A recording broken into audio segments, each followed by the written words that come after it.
নমস্কাৰ বন্ধুসকল, আসাম ফাৰ্মিং চেনেললৈ আপোনালোক সকলোকে স্বাগতম জনাইছোঁ। বন্ধুসকল, আজি মই এতিয়া আছোঁ মই এডোখৰ নতুনকৈ 2 বিঘা মাটি এটা লৈছিলোঁ।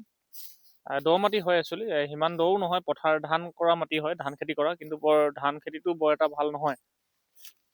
আপোনালোকৰ পৰা কিছুমান দিহা পৰামৰ্শ মোক লাগে, কাৰণ এই যিডোখৰ মাটি হয়, এই যিটো 2 বিঘা মাটি হয়, চাওক আপোনালোকে বহলটোৱে আপুনি যিটো আছে আপোনাৰ 150 ফুটমান বহল আছে, বাকীখিনি দীঘলটোতো দেখিছে আপোনালোকে ইয়াৰ পৰা সেই তাৰলৈকে সেইখিনিলৈকে দেখিছে, তাত বিল এখন আছে য'ত মানে বাৰিষা দিনত খুব পানী হয়, আৰু ইয়াতো কেতিয়াবা কেতিয়াবা বানপানী আহি যায়। যদি বহুত বেছি পানী হয় তেতিয়া প্ৰতি বছৰে নাহে, যোৱা বছৰো অহা নাছিলে, আৰু সেইকাৰণে ধানো ভাল নহয় দেখিছেনে সেই পানীৰ অভাৱত। কিন্তু বানপানী যদি আহি যায় তেতিয়া পানী আহি যায়।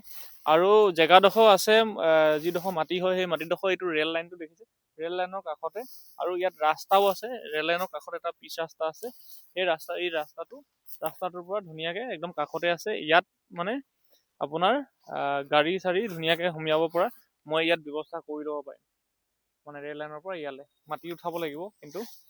আৰু এতিয়া কথাটো হ'ল কি, আপোনালোকৰ পৰা মই এটাই দিহা লাগে, মই এই জেগাডোখৰত 2 বিঘা যিটো মাটি হয়, এই মাটিটোত মই কি কৰিব পাৰোঁ, মানে কি প্লেনিং কৰিব পাৰোঁ, কেনেকুৱা ধৰণৰ ফাৰ্ম কৰিলে ভাল হ'ব বাৰু, আপোনালোকৰ পৰা সেইটোৱে পৰামৰ্শ বিচাৰিছোঁ। কাৰণ কেলে মই ফাৰ্মিঙৰ সৈতে মানে জড়িত মানুহ, আৰু মই মাটিডোখৰ লওঁতেও মই মানে ফাৰ্মিং কৰিম বুলিয়ে মই লৈছিলোঁ। কিন্তু কি ধৰণৰ ফাৰ্মিং বা কেনেকুৱা ধৰণৰ ফাৰ্মিং কি কৰিলে ভাল হ'ব আপোনালোকে এবাৰ মোক জনাবচোন। তো আপোনালোকৰ পৰা মই পৰামৰ্শ বিচাৰিছোঁ, আৰু সেইকাৰণে মই আপোনালোকৰ জাষ্ট এই ভিডিঅ'টো আজি এইটো কাৰণে বনাইছোঁ, এই জেগাডোখৰ পৰাই। তো বন্ধুসকল, আপোনালোকে নিশ্চয় মোক পৰামৰ্শ দিব বুলি আশা ৰাখিছোঁ। ধন্যবাদ।